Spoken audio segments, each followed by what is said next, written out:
मेरे प्यारे दोस्तों, बच्चों, हाउ आर यू? आप कैसे हो? उम्मीद करता हूँ कि आप लोग सुरक्षित होंगे, घर पे पढ़ रहे होंगे, ऑनलाइन क्लास चल रहा है।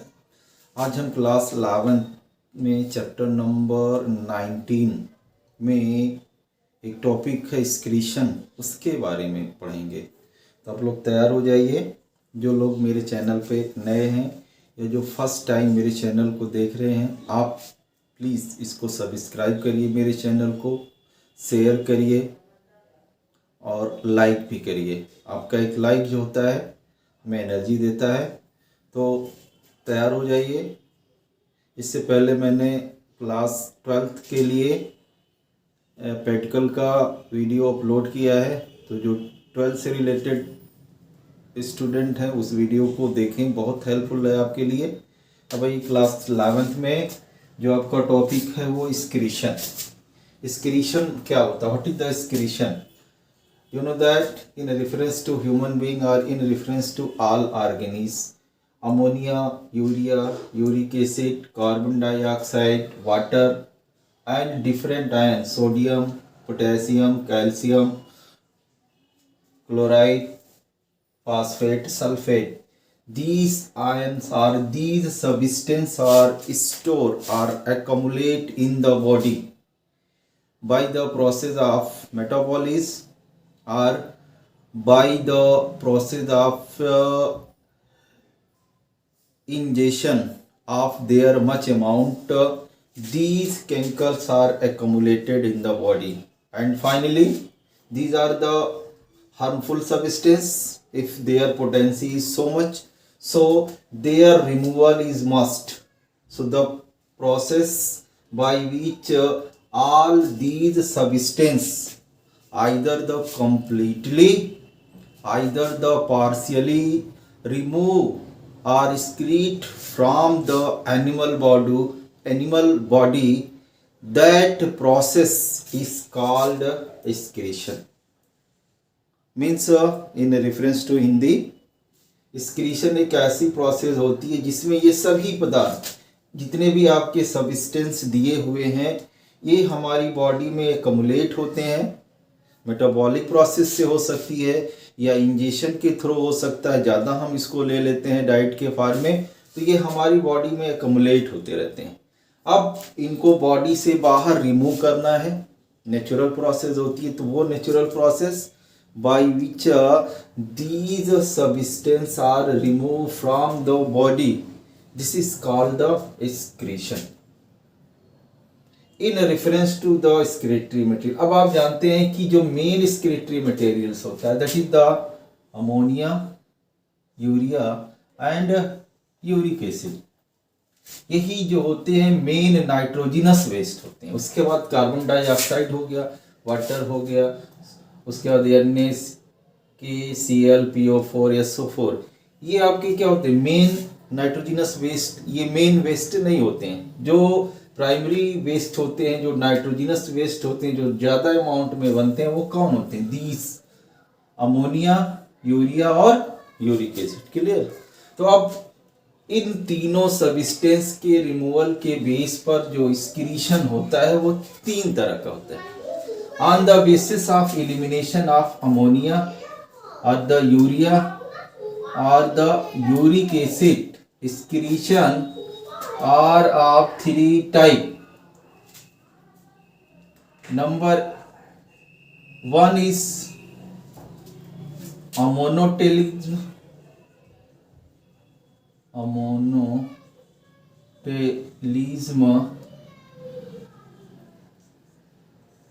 And the organism is called monotelic.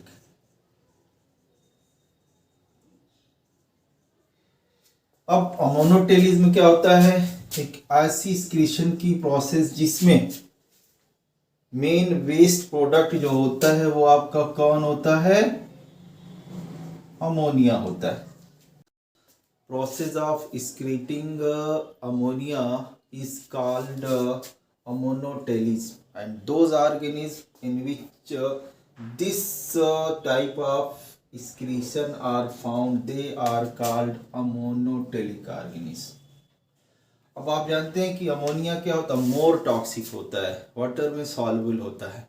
तो अब ऐसी कंडीशन में पहला जो पॉइंट आपको याद रखना है कि ये जो अमोनिया होता है ये कौन रिलीज करेंगे, वो ऑर्गेनिज्म जो वाटर में पाए जाएंगे, यानी जो aquatic, majority of the aquatic organism, क्योंकि वो ही कंटिन्यूअस क्या कर सकते हैं, वाटर के साथ अमोनिया को बॉडी से एक्सक्रीट कर सकते हैं। लैंड पे रहने वाले क्या करेंगे, बार बार एक्सक्रीशन तो करेंगे नहीं, अगर एक्सक्रीशन करेंगे तो यही करते रह जाएंगे। तो ऐसी कंडीशन में इनमें क्या होता है, जितने भी आपके एक्वाटिक ऑर्गेनिज्म होते हैं उसमें बेस्ट एग्जांपल हो गया बोनी फिश हो गया, एम्फीबियंस हो गए और एक्वाटिक इंसेक्ट होते हैं। उनमें जो प्राइमरी नाइट्रोजिनस वेस्ट बनता है वो अमोनिया बनता है और उस अमोनिया को वो बॉडी से बाहर निकाल देते हैं। अब इनका जो एक्सक्रीशन होता है, the excretion of ammonia, excretion of ammonia are take place by two way. पहला तो होता है through general body surface by the process of diffusion, और in the case of fishes, fish के केस में क्या होता है, गिल्स पाया जाता है। तो इन जनरल क्या होता है, पूरी बॉडी सरफेस से डिफ्यूजन के फॉर्म में या तो अमोनिया को रिलीज किया जाता है, और फिश में हम आते हैं तो गिल्स सरफेस जो होता है, गिल्स सरफेस से अमोनिया जो होता है अमोनियम आयंस के फॉर्म में रिलीज होता है। और इस तरह से इनमें क्या होता है, अब किडनी का जो रोल होता है वो अमोनिया के रिलीज में कोई रोल नहीं होता है, in reference to the fish. उसके बाद दूसरा जो आपका आता है second is the urea, urea, और यूरिया को रिलीज करने वाले जो ऑर्गेनिज्म होते हैं उसको यूरियोटेलिक ऑर्गेनिज्म कहते हैं, और प्रोसेस जो होगी वो यूरियोटेलिज्म कहलाएगी।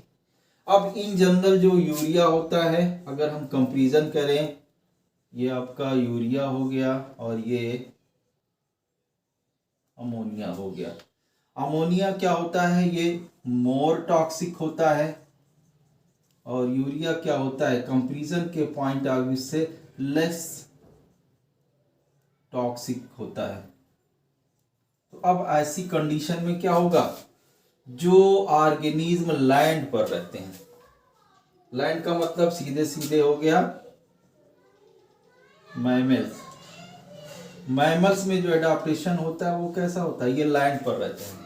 तो मैमल में क्या होता है, मेन एक्सक्रीटरी जो प्रोडक्ट होता है वो आपका क्या होता है, यूरिया होता है। अब प्राइमरी प्रोडक्ट जो होता है वो अमोनिया होता है। तो अब इनमें एक स्पेशल एडाप्टेशन पाया जाता है। इनमें क्या होता है कि जो अमोनिया होता है, ये जो अमोनिया होता है ये लीवर में ले जाया जाता है। लीवर में क्या होता है, अमोनिया को यूरिया में कन्वर्ट कर दिया जाता है, और ये ओरिएंटीन साइकिल पाई जाती है। क्योंकि अगर हम अमोनिया को सीधे सीधे यूरिनरी ब्लैडर में लेके जाएंगे तो प्रॉब्लम एराइज हो जाएगा। और इस तरह से अब ये यूरिया जो होता है with the help of kidney, kidney की हेल्प से ये फिल्टर किया जाता है और यूरिनरी ब्लैडर में क्या किया जाता है, स्टोर कर दिया जाता है for the temporary, within few hour के लिए स्टोर किया जाता है। और उसके बाद रिफ्लेक्स एक्शन होता है और यहाँ से फिर यूरिया जो होता है वो यूरिथ्रा के थ्रू बॉडी से बाहर निकाल दिया जाता है। तो हम कह सकते हैं कि जो आपके यूरियोटेलिक ऑर्गेनिज्म होते हैं, यूरियोटेलिक ऑर्गेनिज्म होते हैं उसमें स्पेशल एडाप्टेशन होता है। इनमें भी अमोनिया ही बनेगा, लेकिन इनमें अमोनिया को कंटिन्यूअस बॉडी से बाहर निकाला नहीं जा सकता है। तो अब इसको दूसरे फॉर्म में, दूसरी चीज हो गई है कि इनको वाटर को कंजर्व करना रहता है as compare to the aquatic organism. तो ये अमोनिया को निकाल नहीं सकते, अमोनिया को निकालने के लिए मोर वाटर की ज़रूरत होगी, इसलिए अमोनिया को ये यूरिया में कन्वर्ट कर देते हैं और फिर for a brief interval these urea are excreted by their excretory organ. इसके बाद तीसरा जो आता है ये आपका होता है, इसको यूरिकोटेलिक ऑर्गेनिज्म कहते हैं, और जो प्रोसेस होगी वो यूरिकोटेलिज्म कहलाती है। ये वाले जो ऑर्गेनिज्म होते हैं इनमें जो वेस्ट मटेरियल होता है वो यूरिक एसिड होता है। अब ये यूरिक एसिड जो होगा दो फॉर्म में रिलीज हो सकता है, या तो पेस्ट के फॉर्म में या पीलेट्स के फॉर्म में, या तो एकदम सॉलिड और द सेमी सॉलिड स्ट्रक्चर में क्या होता है ये कन्वर्ट कर दिया जाता है। क्योंकि इस तरह के जो ऑर्गेनिज्म होते हैं उनमें जो मोड ऑफ लिविंग हैबिट होता है वो आप कैसा होता है, एरियल एडाप्टेशन पाया जाता है। और इसका जो बेस्ट एग्जाम्पल हो जाएगा दैट इज द बर्ड्स। इनको हर हाल में क्या करना होता है, वाटर को कंजर्व करना होता है। तो इस तरह से ये अमोनिया जो होता है वो यूरिया एंड फाइनली क्या होता है यूरिक एसिड में कन्वर्ट हो जाता है। और ये जो यूरिक एसिड होता है वो सॉलिड और सेमी सॉलिड फॉर्म में बॉडी से बाहर क्या होते हैं एक्सक्रीट किए जाते हैं। और इस तरह से ये तीन तरह का एक्सक्रीशन जो होता है वो पाया जाता है। और ये तीनों जो एक्सक्रीशन होता है वो मेन नाइट्रोजिनस वेस्ट के एक्सक्रीशन पर डिफाइन किया गया है। I say organism once again in brief, you can repeat that if ammonia are excreted by the process of excretion, this is called ammoniotellic organism. Urea is called ureotelic, and if uric acid are released, they are called uricotelic organism. और इस तरह से ये तीन तरह का excretory system जो होता है, एक्सक्रीशन जो होता है वो ऑर्गेनिज्म में पाया जाता है। इसके अलावा स्पाइडर जो होता है उसमें स्पेसिफिक एक्सक्रीटरी मटेरियल रिलीज होता है, वो आप सर्च करेंगे तो मिलेगा। तो अगर यहाँ तक आपको लगता है कुछ कमी है तो आप कमेंट करिए। एक बार फिर चैनल को सब्सक्राइब करिए, मेरे लाइक करिए।